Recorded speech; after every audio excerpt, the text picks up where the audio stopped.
All right, this is the CR England in-cab inspection along with the air brakes test.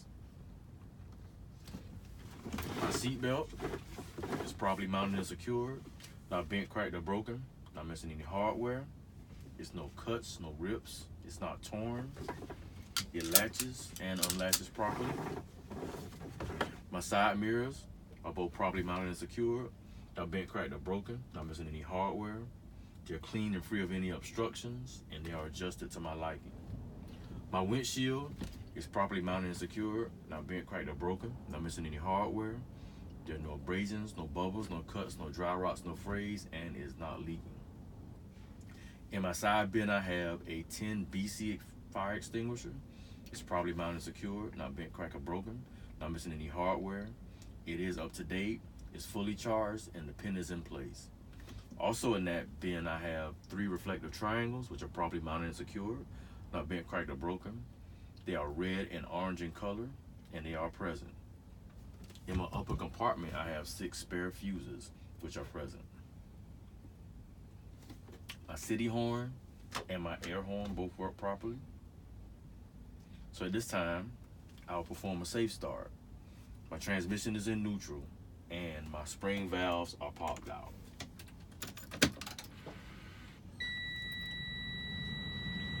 My gauges just did a sweep.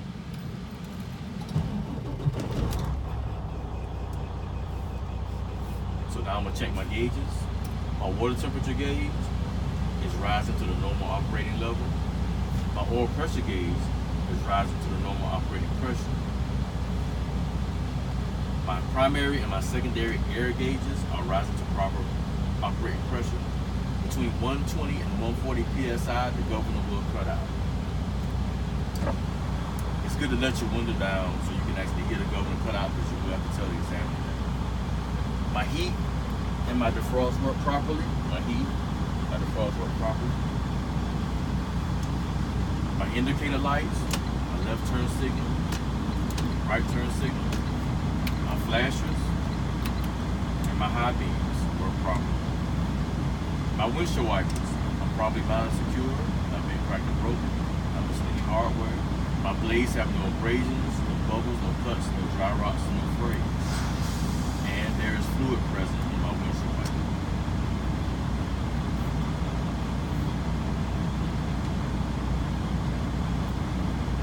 So now, with that part of my in-cab inspection being complete, I will now do my air brake test.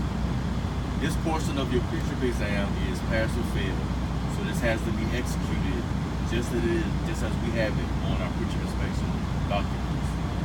So since my wheels are already chalked, what I would do now is I'll turn the engine off. I'll put my key in the on position, and my first test of my 5 is my 4 psi loss test. I shouldn't lose more than 4 psi in a commercial vehicle in 1 minute's time. I'll push my spring valves in. I'll let my air settle. And once my air settles, I'll ask the examiner what he timed it.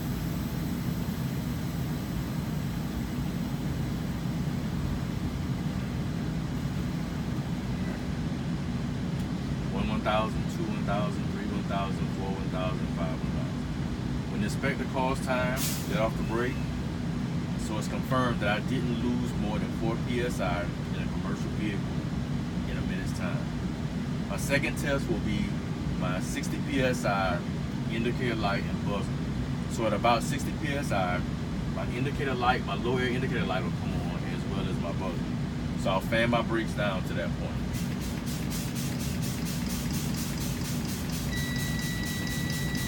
So indicator light has come on and my buzzer sound. So now I'll continue to fan down to between 40 and 20 psi. At that time, both my spring valves will pop out.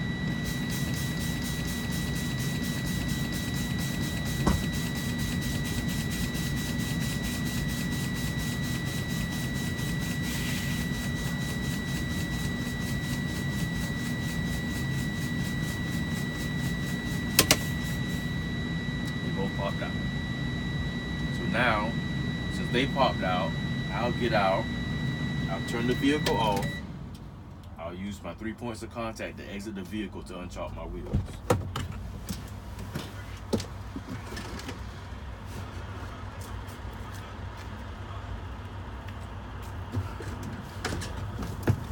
I'll enter the vehicle using 3 points of contact.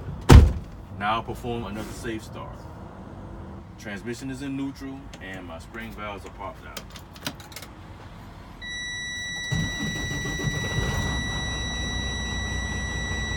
What I'm going to do is idle up my engine to about 14 to 1500 RPMs so my air pressure can build up faster.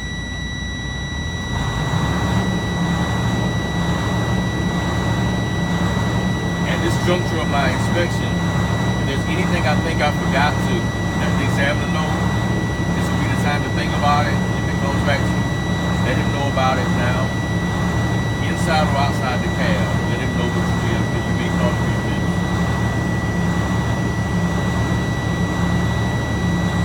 rising my air pressure until I get to governor cutout. When I get to my governor cutout, you will announce that you earned your governor cutout.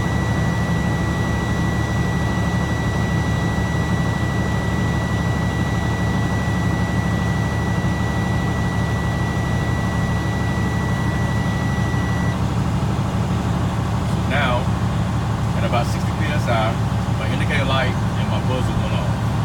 So I'll keep it idle until I get to my governor cutout between 120 140 psi.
Make sure you call out your governor cutout twice.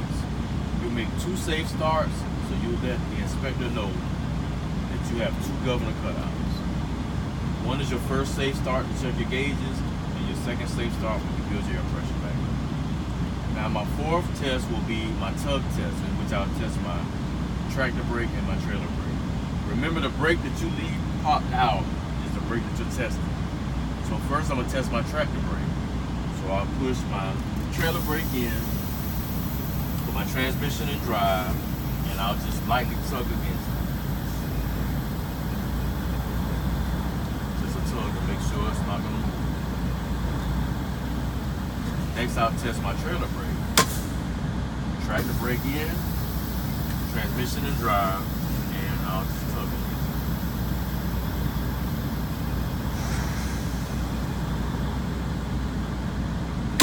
Final test will be my service brake test, where I'll push both spring valves in, transmission in drive, I'll pull forward, and I'll stop.